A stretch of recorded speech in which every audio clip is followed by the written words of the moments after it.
दो रसोई वाला ससुराल। उत्तर भारत के एक छोटे शहर मधुपुर में एक बड़ा और प्रतिष्ठित परिवार रहता था। श्री हरिशंकर वर्मा का परिवार। वर्मा जी रिटायर्ड पोस्टमास्टर थे और समाज में उनका बड़ा मान सम्मान था। उनकी पत्नी शांति देवी एक पारंपरिक मगर व्यवहारिक महिला थी।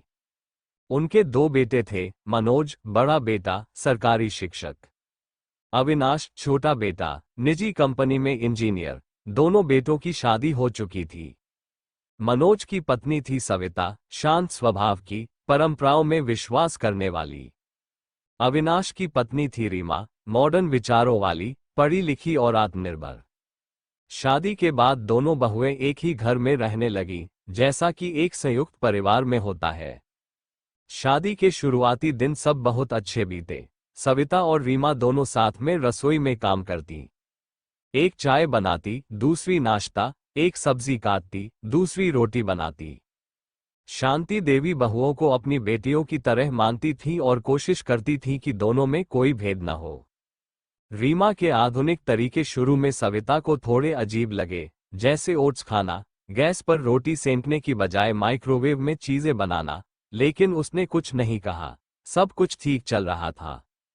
समस्या तब शुरू हुई जब छोटी छोटी बातों में टकराव आने लगे। रीमा सुबह जल्दी ऑफिस जाती थी और चाहती थी कि जल्दी ब्रेकफास्ट तैयार हो, जबकि सविता धीमे धीमे पारंपरिक तरीके से काम करती थी। सविता को हर दिन मंदिर जाना पसंद था, जबकि रीमा को त्योहार और पूजा से ज्यादा फर्क नहीं पड़ता था। एक दिन रीमा ने कहा कि हर दिन आलू पूरी या भारी खाना नहीं खा सकते, थोड़ा हेल्दी और आसान बनाए, जिस पर सविता ने नाराज होकर कहा, संयुक्त परिवार में चलना है तो थोड़ा एडजस्ट करना पड़ता है। धीरे धीरे ये बात दोनों के दिल में चुभ गई। इन बातों से घर का माहौल बिगड़ने लगा। रसोई में दोनों साथ कम ही जाती।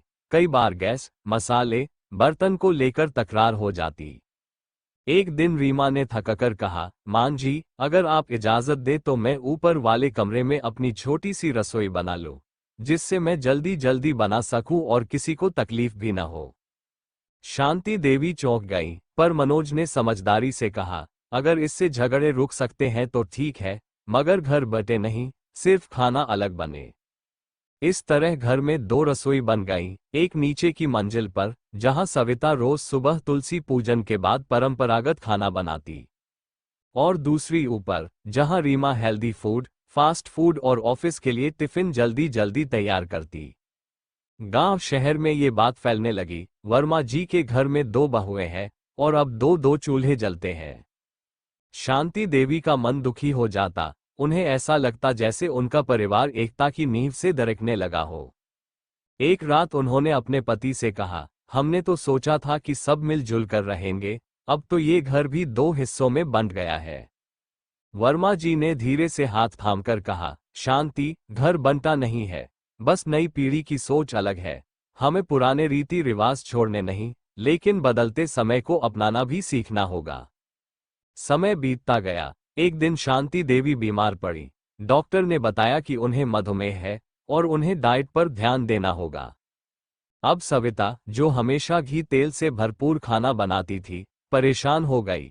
तब रीमा ने आगे बढ़कर कहा, मान जी, अब आपकी डाइट का ध्यान मैं रखूंगी। मैं जो खुद खाती हूँ वही आपके लिए भी अच्छा रहेगा। वह हर दिन शुगर फ्री खीर, दलिया, सलाद बनाकर मांझी को खिलाने लगी।